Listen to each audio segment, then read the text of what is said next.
Hello and welcome to Conscious TV. I'm Renate McNay and my guest today is Thomas Mueller. Hello, Thomas. Hello, Renate. Thomas is an Ayurvedic practitioner, a meditation and yoga teacher, and the founder of AYUWAVE, and we find out later what that means. And he has a very beautiful book out, which is called The Natural Health Matrix, Eastern Wisdom for Western Mind. And we are going to find out about Thomas and his journey in finding peace and health and waking up. Thank you. So Thomas, let's start. You were quite early in your life on a crossroad, or you found yourself on a crossroad when you were 17 years old. You were unhappy in your life, you didn't like your body, you had an identity crisis. So what happened from that point? Yeah, basically, I was heavily overweight at the time. Yes. And I was in a government job, sitting behind a desk and then asking myself, is this it? Do I really want to do this for the rest of my life? And clearly the answer was no. But then trying to find ways of how to change, and that initiated a search for finding out a direction in life that satisfies me and that fulfills me, really. And it must have been, you know, I think you come from a very conservative German family. Yes. And so you were the black sheep somehow who tries to go off and find himself. Yes, Yeah. yes. And the journey sort of started by just having this urge to just sit in silence or just experience silence on its own. It was very strange because I grew up in a little village, about 2,000 people, everybody knew each other.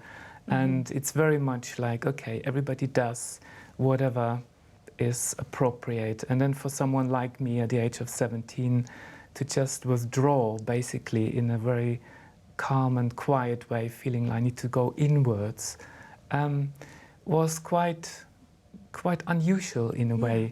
Yeah. And as a part of that, we have a beautiful chapel in the forest in the little village called Steinbach, southwest of Germany. And for some reason, I felt I like to just go and walk in nature, walk through the forest and just sit quietly and sit there. And at the time, I didn't really know why I wanted to do it. I just felt this is what I want to do. And almost on a daily basis, I did this little pilgrimage walk, either early in the morning or late at night time. It takes me about 20 minutes, 25 minutes. And you just were sitting at the chapel? Yes, I was just sitting there. Yeah. I didn't use any particular prayers or anything, although I grew up in a Catholic family, really. Yeah. But I just sat there and slowly what I actually tried to figure out what I wanted from myself, what I wanted from life. Yeah. And then... So you were just sitting in silence and waiting for an answer? Did you put a question out? I think I initially didn't, but then I just had this asking for help. I didn't know what help was needed, but please ask me for help or show me direction. Yes. And through that, in looking back now, somehow after about a few months doing this on an almost daily basis, in a magical way, quite magically actually, I found meditation. So I started practicing transcendental meditation. I was 18 at the time. And was there an organization close by, or yes, you found a teacher? Well, close by in a sense, about 45 minutes drive from where I was born. And yes, there was an organization. The funny thing is I started meditating because I had this stage fright, this fear of going on stage. And at the time I was part of an amateur theater group. And each time when it was performance time, I developed this kind of really anxiety and diarrhea sharply around 4 o'clock in the afternoon when the performance was around 7 o'clock. So I was actually looking for some kind of technique to calm down my nerves in the theatre. To end the suffering. To end the suffering. So, but then I didn't realize when I got initiated into transcendental meditation, and for me it was like I want it now. I was very impatient because my teacher said, oh, I'm going to go away on holiday and it takes about 4 sessions for you to learn. And I said, I don't care, I want it now. Yeah. So I don't have time. I don't have time, exactly. It was like you hear this magic word and then you just have to do it. Yeah. So I got initiated into meditation, and from one second to the other, my life totally changed. It turned around. And how come? I think it was the first experience of what I may call today higher states of awareness at the time. Yeah. Because I was so used to go and sit quietly in the chapel, just sort of spend time on my own. After a few weeks, I think I must have gone back.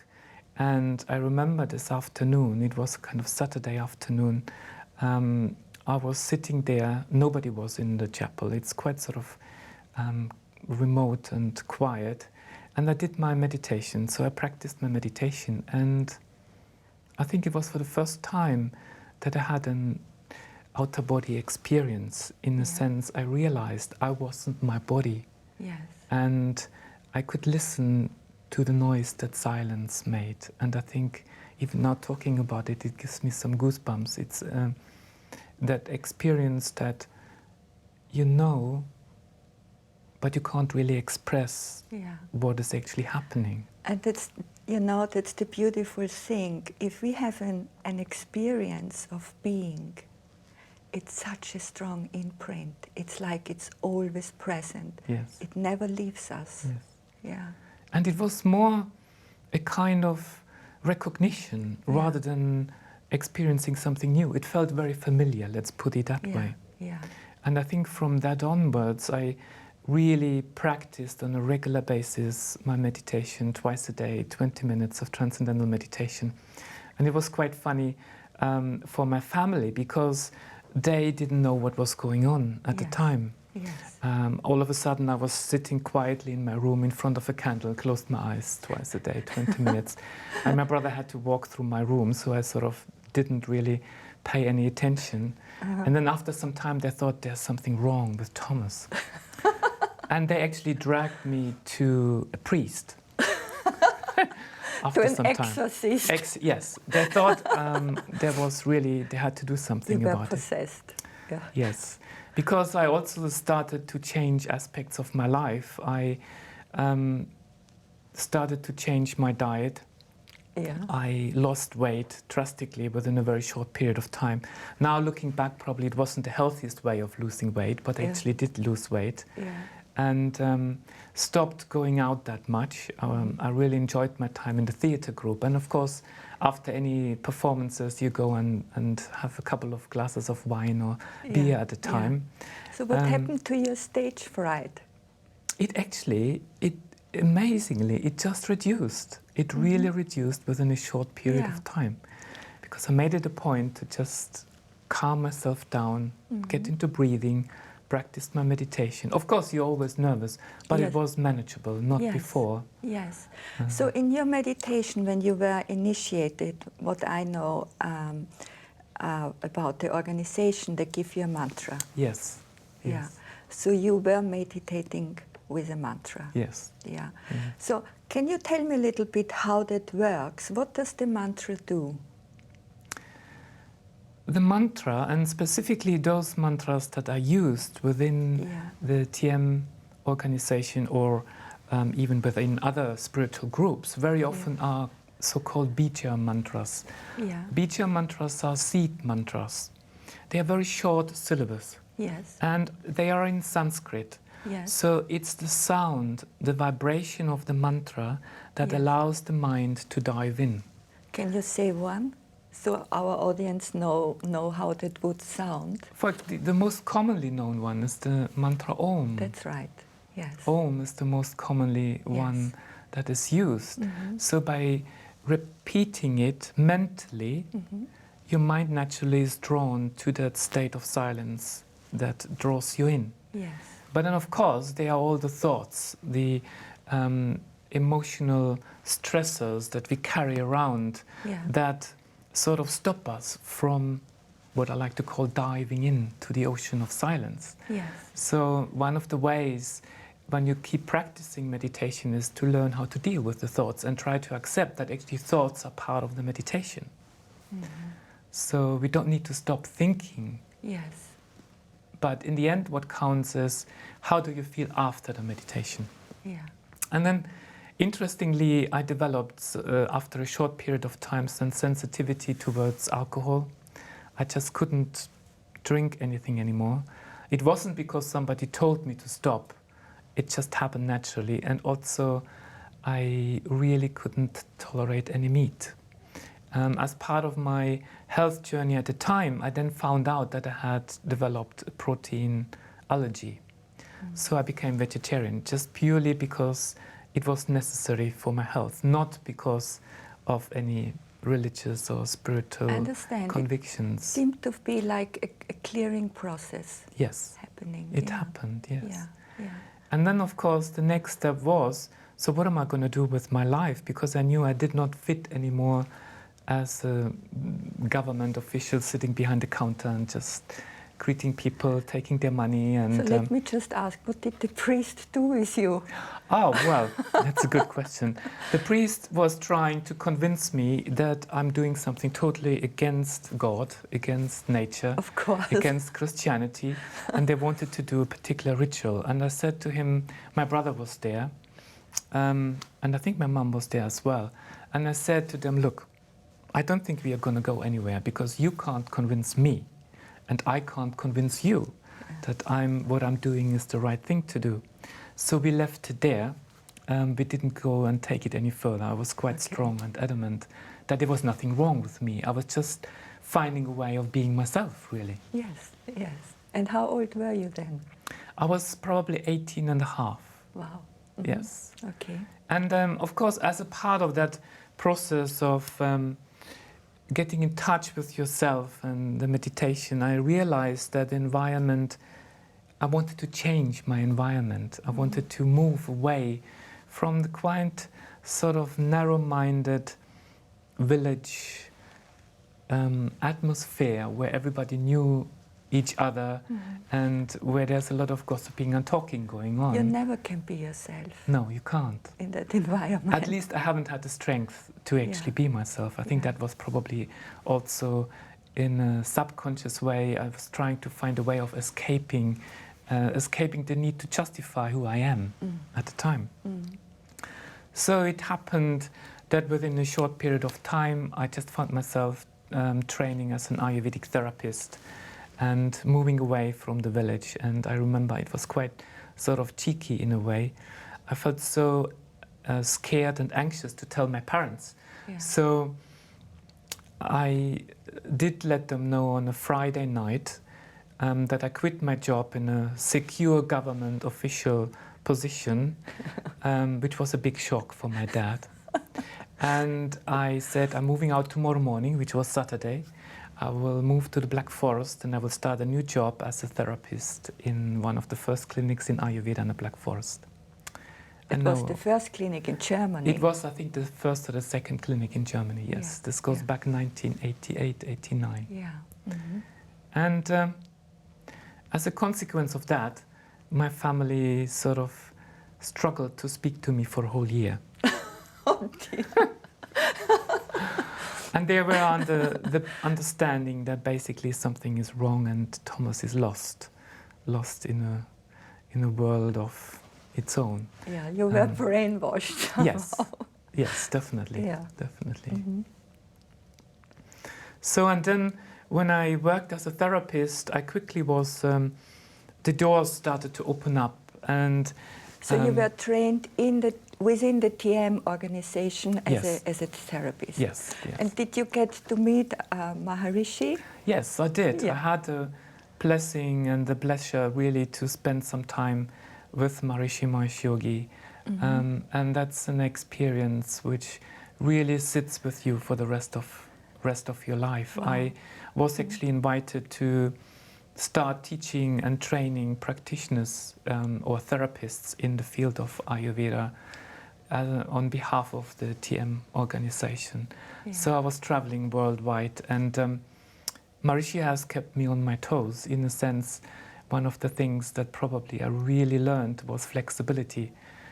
Sometimes I got a phone call that was after I have moved from the clinic in Sasbachwalden in Germany.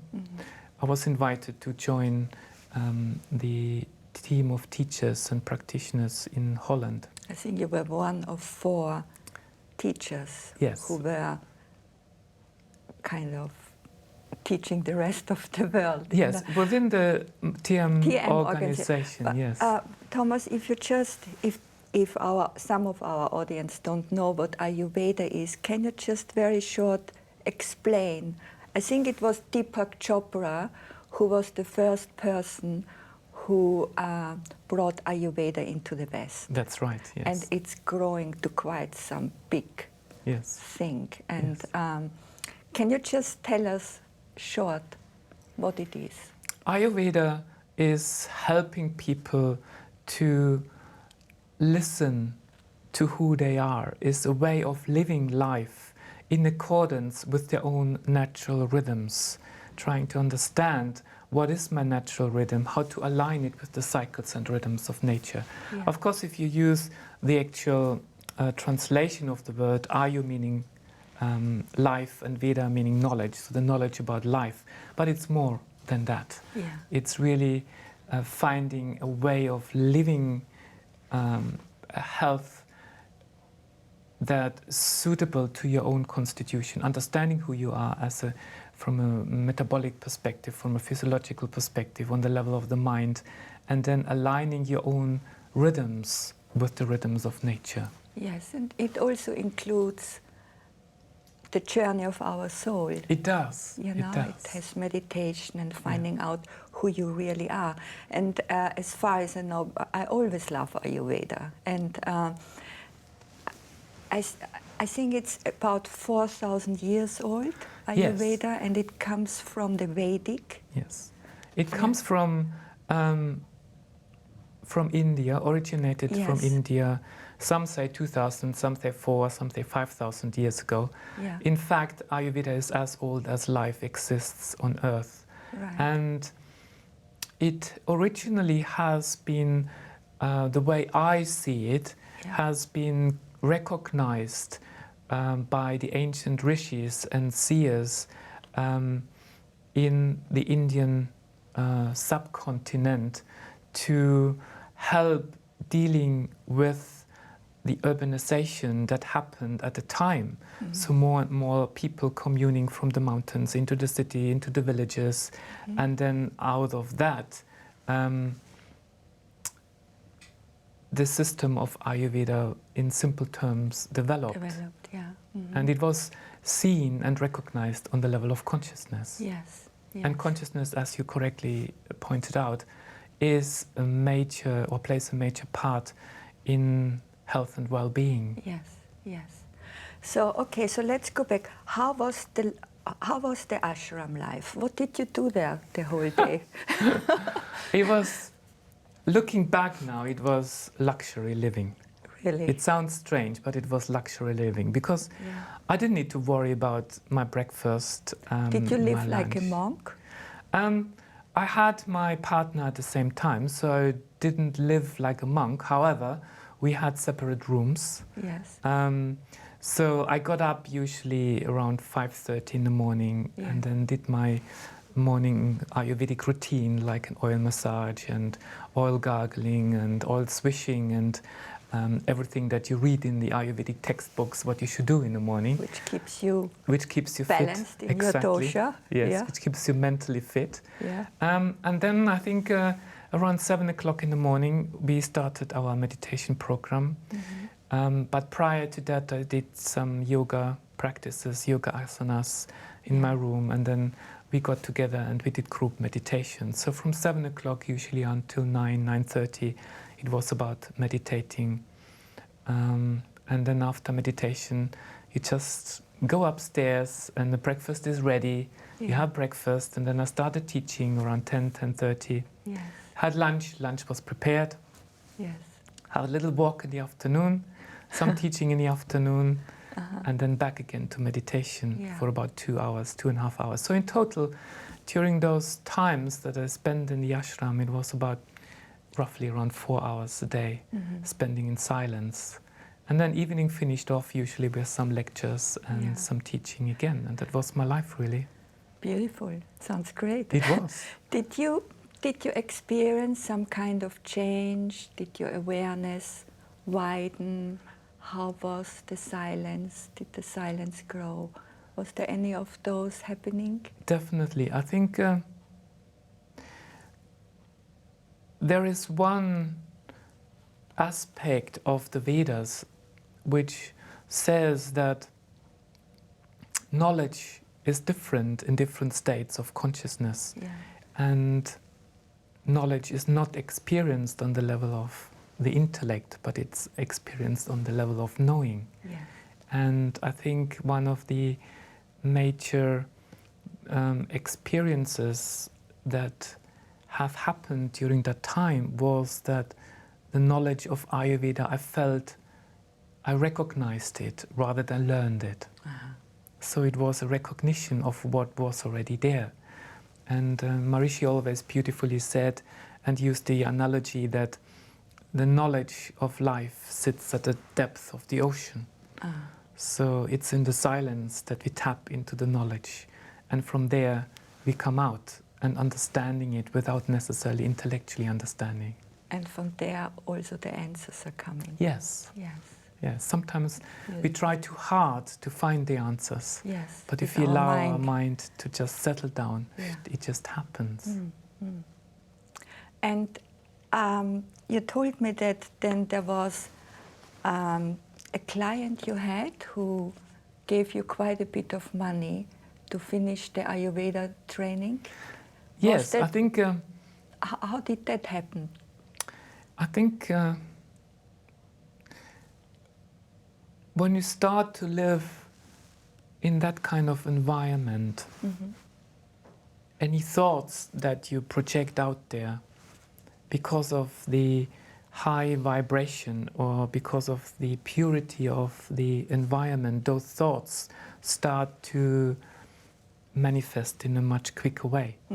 So one has to be very careful in a way what one thinks, because that's the environment where they come true. And one of my deepest desires was, within a short period of time, to become a teacher in transcendental meditation, to continue my training in Ayurveda as an Ayurvedic therapist, become an Ayurvedic health consultant, lifestyle consultant. And of course, I was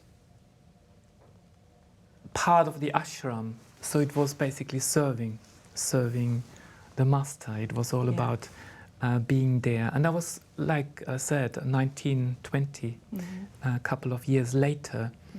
And I had no financial income, but I trusted. I always had, or I developed over time, that knowing that whatever is needed, I will have. So I'm taking a little bit of a detour, if you don't mind, to answer your question. So Maharishi always asked us to just put the thought out there and let it go. It's like identifying yourself with the wave of the ocean and then just let the wave become one again with the ocean. So this desire to become a teacher of transcendental meditation becomes stronger and stronger over the years. And my mind went, but I can't afford it because it's so expensive and the courses, it's just impossible. And so it happened that I was treating a patient at the time, and she came and she said to me, look, I think you're ready, it's time for you to do your teacher training course. And I said, yes, I would like to do it. I have been playing with the idea for a long time. I'm haven't sort of come across the financial support to actually do it. And he said, oh, don't worry, just go and do your application form, and I will give you the first 10,000 Deutschmarks at the time for the first phase. These were 3 phases of the teacher training course. And so it happened quite a few times in my life where everything was provided for me without feeling too worried about it. But of course there is the underlying worry. It's like this conflict between the conscious mind and the subconscious mind, or between the individual self and the higher self. Your individual self is sort of ruled by all the sensory experiences that you have accumulated, your childhood upbringings and everything. The programs. The programming that is there, and that tells you it's impossible. But then because of the meditation, you tap into that field of the higher self, where you feel like the ocean, everything is there. Just you need to access it. And then if you let it go, it just happens. I think that's the clue, you know, of the letting go. And it's like, thy will be done. I would love to do that, but thy will be done. And in that is the letting go. And the trust. Exactly, and I think that's what Maharishi has really sort of taught me over a period of 10 years. I spent about 10 years there. He really taught me trusting. Like, there were situations sometimes in the middle of the night I get a phone call from the secretary of the office and said, Maharishi asked you, pack your things, tomorrow morning I want you to go to Amsterdam, pick up your visa and you fly to Japan to go and teach. And that was just, all right. So leave everything behind, knowing that things work out. And normally applications of visas is things that don't happen just ad hoc. You need to apply, you need to be prepared. And Maharishi always said, don't worry, everything will be taken care of.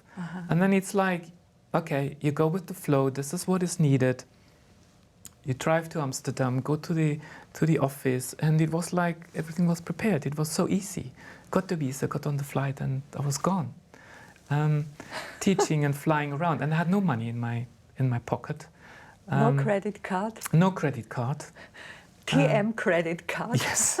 I had my mantra, that was enough. You have your mantra, Yes, and I have traveled around, and I think I have seen quite few places all over the world without any of the financial resources. Which really has given me the confidence, okay, if you do something that is happening in accord with nature, nature will support you. And that trust grew over those 10 years in the ashram, more and more. And I think my thinking today, the way I practice Ayurveda today, is so much influenced by those 10 years. And also I had the privilege to spend a little bit of time with Dr. Deepak Chopra, who really introduced the concept of quantum healing to the Western world, not just the Ayurvedic understanding, but also taking it on to a more scientific level. So, but then there was the point, Thomas, where you felt this call again to move on. And you went back to the chapel. Yes, I did. This time with a mantra. I went back to the chapel. I had my mantra. And because very rarely I visited my family. After a few years, they settled down. So they started to talk to me again. They thought that actually he's not that weird that he initially appeared to be. In fact, they probably realized I'm much more myself. Much more open, happier in general. So, and then I realized there is something in me that want to express the way I see what happens, the way I understand Ayurveda for myself. And within the organization, I felt it's time to actually use what you have learned and put it out into the real world. But that was a conflict, a huge conflict. It's like leaving the womb. Exactly. And it has been a very difficult process. So, but then, as it so is, nature pushes you in certain directions. And I was teaching in, I think it was in Melbourne in Australia at the time. Yeah. I was teaching young children in a little private school meditation, and we went into the basic concepts of Ayurveda, and it was very fulfilling. But then I felt, I think I would like to go out and sort of make use of that knowledge in a different environment. So I left the TM organization. What did they think about that? Did they react like your family? Who? The organization? The organization. Yes, of course. They were very...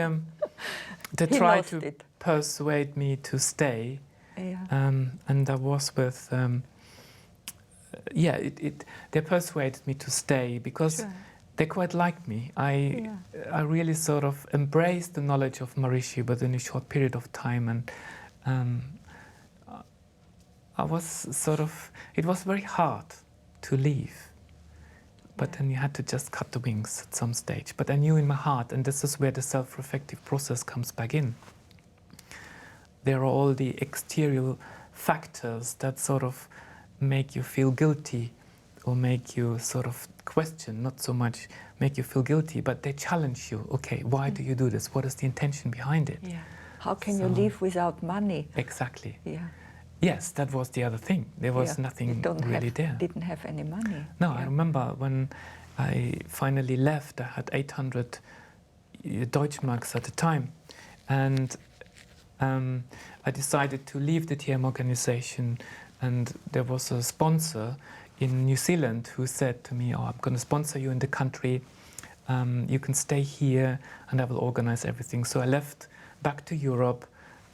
Finished everything at Vedic University in Holland, and they booked my flight, one-way ticket to New Zealand, and I came to Australia, and they said to me, you can't fly into New Zealand. I said, why? Because you haven't got a return ticket. I said, right, so you have to buy a return ticket to prove that you actually can leave New Zealand. So I had this 800 euro Deutschmarks in my pocket. I had to buy a return ticket. And there was nothing. And I thought, then at the same time, this lady, she rang me from Auckland, and she said, look, Thomas, I can't sponsor you in the country because it's too expensive and I can't fulfill the requirements. I said, but I'm on my way. What am I going to do? Yeah. And to cut a long story short, one of the owners of a natural health clinic in Tauranga, she was looking for an Ayurvedic therapist and a health consultant at the time. So she put an ad in the paper, and through nature, the word spreads around. Somebody called me in Australia on my stopover on the way to New Zealand, said, I thought you may be able to get in touch with this woman. She's looking for an Ayurvedic consultant. And then I rang her, Jenny Priest from the Green Pharmacy in Auckland, and she said, so you are the one I'm supposed to sponsor into the country. When are you going to be here? I was just totally blown away by the coincidences. Yeah. So moved to New Zealand, and within about 6 months or actually less than that, I had my work permit, and I started. And working independently together with my ex-wife at the time to build a new life, basically. Yes. What I'm curious, Thomas, is when you were in the TM organization, did you work on your belief structures? Was there any modality for clearing the mind? It was all about how to become enlightened as quick as possible. Yes. That was my interpretation of it. And what was the idea how to become enlightened? To live a pure life, in a sense, purity, have healthy food, although I would question today the food that we got at the time, but then also not to engage too much into what we call in Vedic terms rajasic or tamasic environment, which means not too much fun. Not too much fun, actually. Yes. Thank you for saying it. Not too much fun.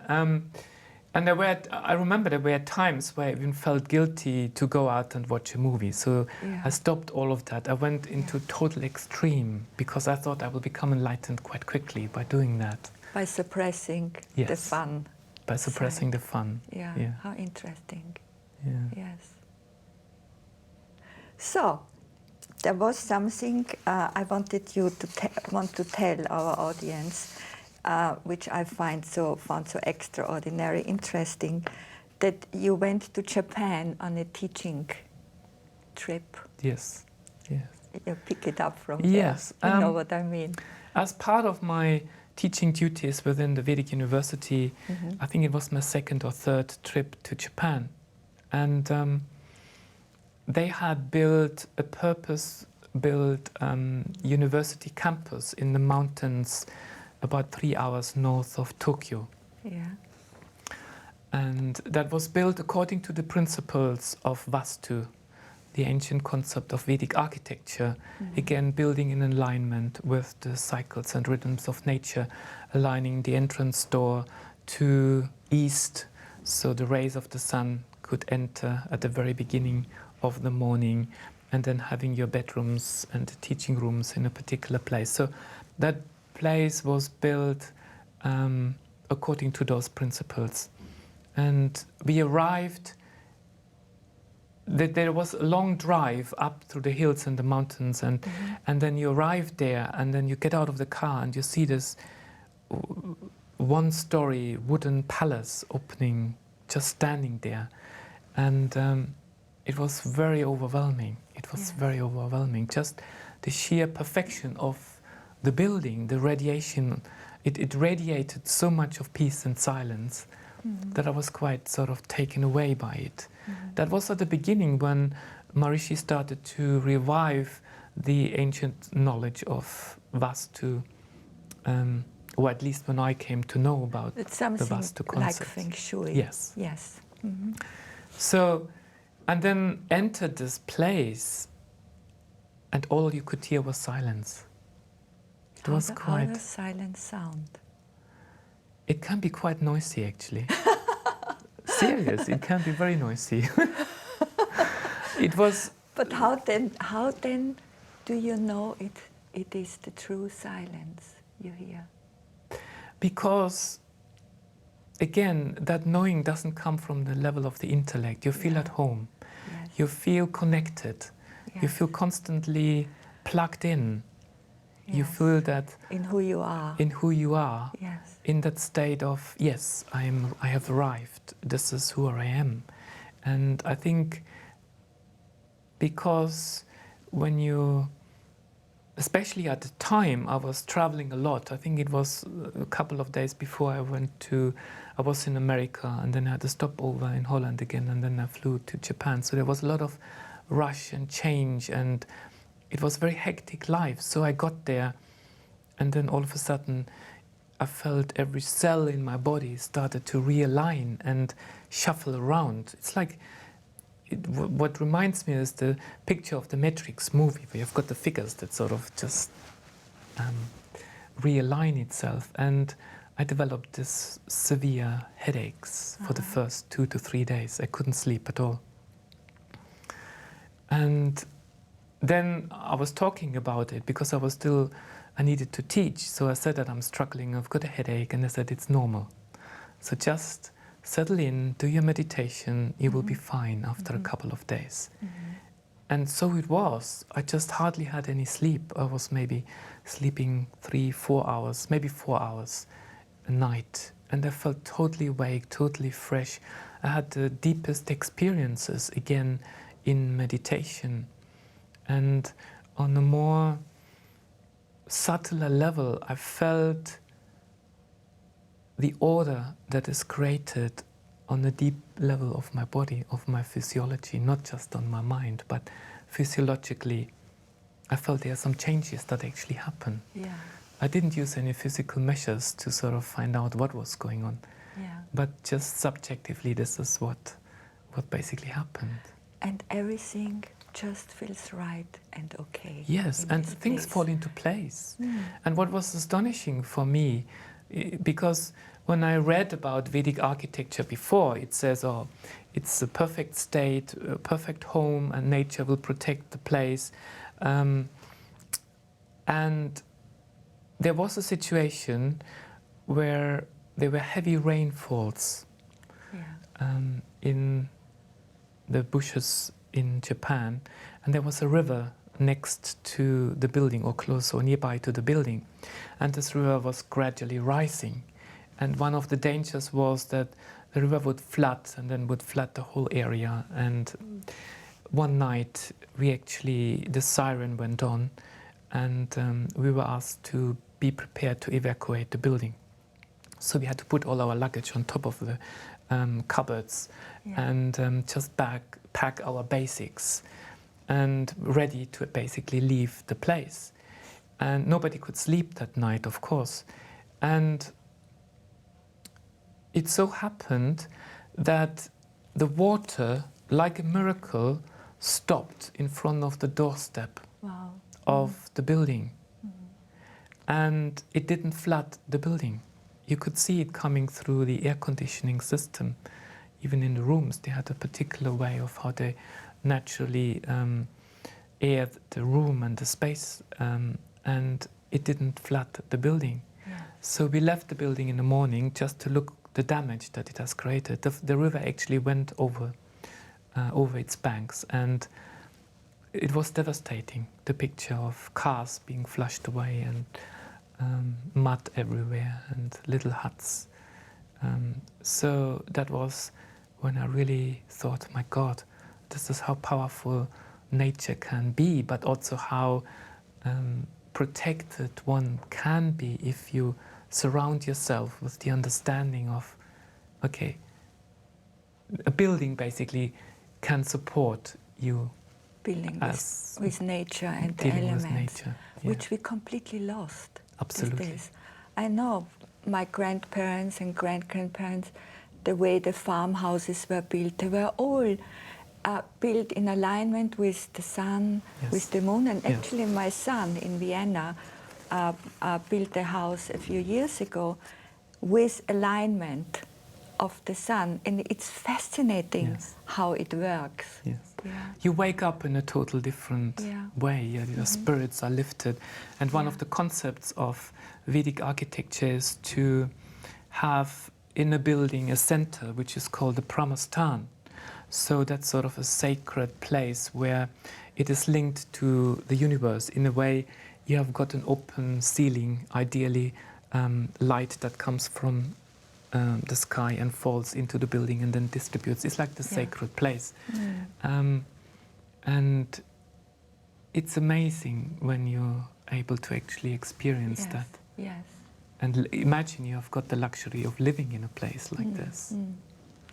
So Thomas, I want to spend a little time talking about your work and what AYUWAVE means. And I have it, what the matrix is. The matrix that unlocks our potential to heal, which is part of AYUWAVE. But I want to first know, do you still meditate? Yes, I do. I've found ways of incorporating meditation in my day-to-day life, still in my busy life. It is so much different from the time in the ashram, but I do still meditate on a daily basis. And I wouldn't miss it. That keeps you sane. Yes. Yes. Yes. Good. So you have a clinic in the Holland district area, very noble. And what do you do there? What is AYUWAVE and the matrix? So how does it link? How does that link? Yes. And, basically, how did you get to start to found AYUWAVE? What does it mean? That's a good question. Thank you for asking me that. I haven't really expressed it for a long time. It goes back to 2009 when I was looking at finding a framework of expressing what my way of clinical or what my clinical approach is. Ayu comes from the word Ayurveda, which is life. Yes. And then wave is like the wave in the ocean. Yeah. So in a more poetical way, I would say AYUWAVE is helping my clients or patients to smoothly ride the waves of life by understanding the elements of space, air, fire, water and earth. So basically AYUWAVE is a natural healthcare provider which is run by myself and my partner, Dr. Vijay. Yeah. And it uses basically a total of 50 years of experience, putting all the two of us together on sharing and finding ways of bringing well-being back to our people, using traditional Ayurvedic concepts, weaving them into latest state-of-the-art technology, such as frequency medicine, quantum healing, using nutrition, naturopathy, herbal remedies. But my approach specifically is coming from my initial exposure to well-being, which comes through consciousness. So understanding the need to get in touch with your individual self and connecting to your higher self. And by doing that, you unlock the matrix of well-being. Yeah, you say you have to put awareness to everything. Yes. Yes.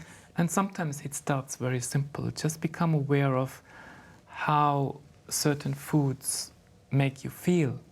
Become aware of what is the impact my environment has upon me at a particular moment in time. So building a relationship with myself, and then once this relationship with myself or with ourselves or with my patients is established, when they are connected back again to a little bit to their true nature, then taking it a step further on aligning to the higher self. Because we very often try to do so much, and to be quite honest, we can get quite confused when it comes to what diet shall I do, I should do this, shall I go to bed at 9 o'clock, some say. It's so confusing. So we lose ourselves in the process. That's right. And my clinic is about educating people or guiding them to unlock their own healing potential by taking them through the magic door, which is the matrix as such, connecting to the higher self. Because if we allow healing to happen without resistance, or with least resistance, I shouldn't say without, because our physical body itself is resistance. That's a very important aspect of healing, because there's no point in taking herbs, minerals, supplements. You work on the physical body. But the way I practice is, if there is an imbalance or a disease in the physical body, somehow the origin must lie in one of the subtler bodies. Either your emotional body, your mental body, your energetic body, or the awareness body. So helping my patients to align to that self-healing repair mechanism that is there. Of course, using various tools, using nutrition. You have to deal with the physical, you have to detoxify. And for some people, you just start with the physical body.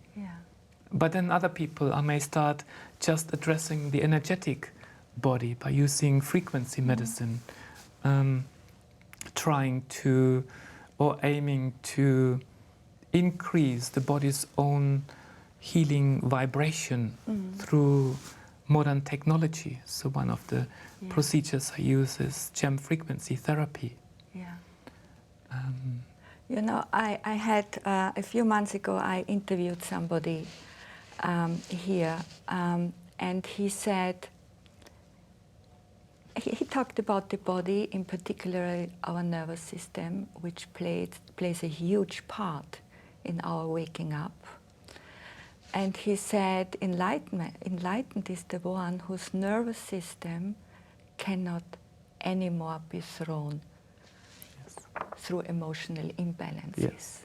And I think that is something also which you help with, to be stable in the nervous system, stable in your senses. And you also use Vedic astrology, you use, how do you call it? Vatsu, Vedic architecture, Vedic science. Yes. So that seems to be kind of the medicine of the future. Yes. To take the whole wave Yeah. and help guide it into the ocean. Yes. Yeah. And I think that's why I'm quite grateful, because my journey started from the approach of consciousness. Yeah. So my whole interpretation of Ayurveda or well-being comes from that understanding that in order to make changes to the wave, you have to dive into the ocean. Yes, yes. Yeah, that's beautiful. Yes. Yeah. So we come slowly to an end. Is there anything else you would like to tell us? Or I think someone asked me some time ago, or very often I'm asked, how did you start your Ayurvedic journey? And as I said at the very beginning, sometimes we do take choices in life that we can't necessarily explain in words, but we know that this is the right thing to do. And similar with Ayurveda, I just knew this is something I have to do without consciously thinking about the consequences, realizing later, gosh, what have you done, in a positive way. And I think for anybody who embarks on their journey of awakening and specifically looking maybe for answers on health and well-being, it is about understanding that one has to take responsibility. There are people such as yourself, such as myself out there that may help and guide through various phases of life, but in the end it's about making choices, making the right choices to health and well-being, and trusting the process is really important. It's not a quick fix. Ayurveda is not a quick fix, and I don't believe that health is a quick fix. It's a journey, and the only thing we know is we start the journey somewhere and we know we will end somewhere. But it's about enjoying the ride and going with the waves of life. And sometimes we are in an up and then we feel, yes, I've got control. And then something knocks us right down again, where we feel shaken, where we feel, what's happening? I can't understand anymore. I've done so much. But then finding that trust and finding again that connection, that door, that sacred matrix that takes you back again to, okay, let's leave all of that behind. Where do you want to be? Staying true to yourself. And health and well-being is a journey. It's a journey, and it can be a fascinating journey if one is open-minded, if one enjoys the process, if one sees the need to let go. And sometimes we try too hard to achieve certain things. And trusting again. It comes back down. If really the essence, I think, probably of my experience is flexibility and trust. Trust and courage, because sometimes you step into the unknown. Yes. And, you know, there is this precious pearl in us, and it's the up and downs of life. Yes. Which is the grit, which makes the pearl shiny. Yeah. And it's necessary. Yeah. And also, if you look at it, diamonds are only being created under pressure. I know it's a very cliche kind of statement, but I love diamonds. That sort of popped into my head. So it needs that kind of pressure to mold and to form and to change. That's beautiful. And you know, when I came to your book launch, I was so happy to see your whole family there. Yes. Yes. So all is well? Yes. things have changed. Are they impressed now? Also, they probably won't say it as such, but I think they feel quite happy. Yes. And I think my dad, although he's passed away many, many years ago, Yes. I think I feel on a higher consciousness level, he understands why I probably have taken the route that I have taken at a very young age. So he has forgiven me that I left the post office, and he's looking down on you and is so happy. I hope so at least. I hope Yeah. so at least. Yeah. Very beautiful, Thomas. I'm so happy to have you here. Thank you, Renate. Thank you, Ian, for giving me the opportunity. Yes, pleasure.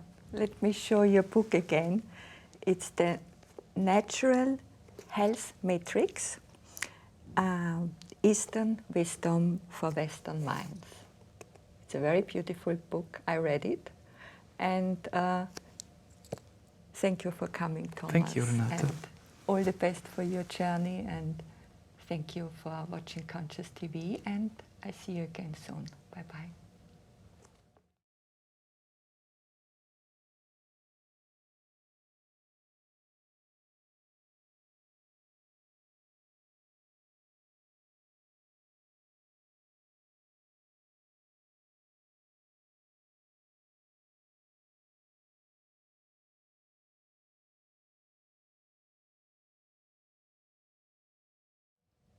Hello and welcome to Conscious TV. I'm Renate McNay and I'm here with Thomas Mueller. And we just did an in-depth interview about Thomas' life and journey to well-being and happiness, which you can watch on our website www.conscious.tv. And I'm going to talk with Thomas now about his clinic, which is called AYUWAVE, which is in the Joshi Clinic in the Harley Street district. And Thomas, so tell us about AYUWAVE. Thank you, Renate. AYUWAVE is a natural healthcare provider that is run by myself and my partner, Dr. Vijay Murthy. And we use traditional assessment methods, traditional techniques to assess health and well-being, such as pulse analysis, tongue analysis, nail analysis. And it looks also at food sensitivity testing. It looks at heart rate variation. So, for example, how about your cardiovascular health, endocrine system, measures the levels of stress. So it is a holistic, integrated healthcare system that has been formed based on about 25 years of experience, both as myself and Dr. Vijay Murthy. And we have brought that together in the AYUWAVE clinic in Joshi's premises on Wimpole Street. Yeah, so when a client comes to you, what do you do? And what do you treat? Okay. First of all, the initial consultation entails in-depth pulse analysis, tongue analysis, going through health history, and the traditional or the 5-body assessment, what I like to call, to see where are the underlying causes of any imbalance. Are they in the physical body or are they in the subtler bodies? And then using, if needed, assessment methods such as heart rate variation, again, as I mentioned before, to look at stress levels, to look at your general digestive profile, and trying to assess someone's metabolic type, because that's important. Metabolic health, digestion is essential when it comes to well-being, and then incorporating nutritional regimes and principles combined with possible herbs, remedies, mind-body techniques, or gem frequency therapy, which is quite unique in the way that it enhances and supports cellular repair through frequency therapy. It goes back to quantum healing and quantum medicine and the understanding that we are energy and frequency, and when we fall sick, certain organs don't function in an optimal way. And what the gem frequency therapy does, it realigns yourself with the optimal frequencies to improve health and well-being. And I know you also use with some clients meditation. Yes. And which is a big part in well-being, relaxing, stillness. Yes. Finding your own answers. That's true. It is a lot about, my approach to well-being is very much about bringing in back awareness, starting with self-awareness through daily practices such as maybe doing some brushing with silk gloves, which improves lymphatic flow, getting into self-awareness practice of possibly scraping your tongue, doing breathing techniques, that all will help. And the aim is to slowly over time educate my patients to look after themselves. Yeah. So giving them the tools that are necessary to maintain well-being once they have achieved a certain level, once they have gone through detoxification, rejuvenation programs, once they have taken some specific herbs. It's about educating and finding ways to activate self-repair. Yeah, and that's the matrix. And that's the matrix, that's yes, right. That's yes. the matrix. And I know you have some difficult clients. Yes. Yeah. It's very challenging to explain what you do. It's like so comprehensive because we don't just use one approach. Ayurveda, or the ancient concept of Ayurveda, the knowledge of life or healthy living, goes back thousands of years ago. And it looks at well-being from a holistic perspective. It looks at it, the influence of the environment, the toxins that basically accumulate through breathing in our water. In fact, detoxification is an important component, detoxification on the level of the gut, so that we are able to process and to digest not only physiological toxins, but also sensory experiences. And this is where the mind-body approach comes in. Yes, and you also use Vedic architecture, Vedic science, and Vedic astrology to complete the whole matrix. Yes. In certain cases, when it's really difficult, in certain chronic conditions, I do ask if I am able to use Vedic astrology to look into what are those aspects and why certain conditions are there, why they are there for a long time. It's also important to know when to give certain medicines. For example, detoxification is best to be done during waning moon, ideally around new moon.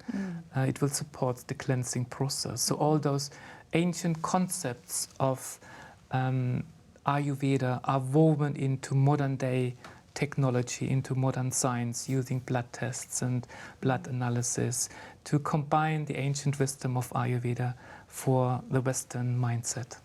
Yeah, taking the whole concept into the future. Yes, thank you. Okay, wonderful. And Thomas has a beautiful book. It's called The Natural Health Matrix, Eastern Wisdom for Western Mind. And you can find more details about his work and some case studies. And it's a very beautiful book. Thank you for watching. Thank you. Bye-bye.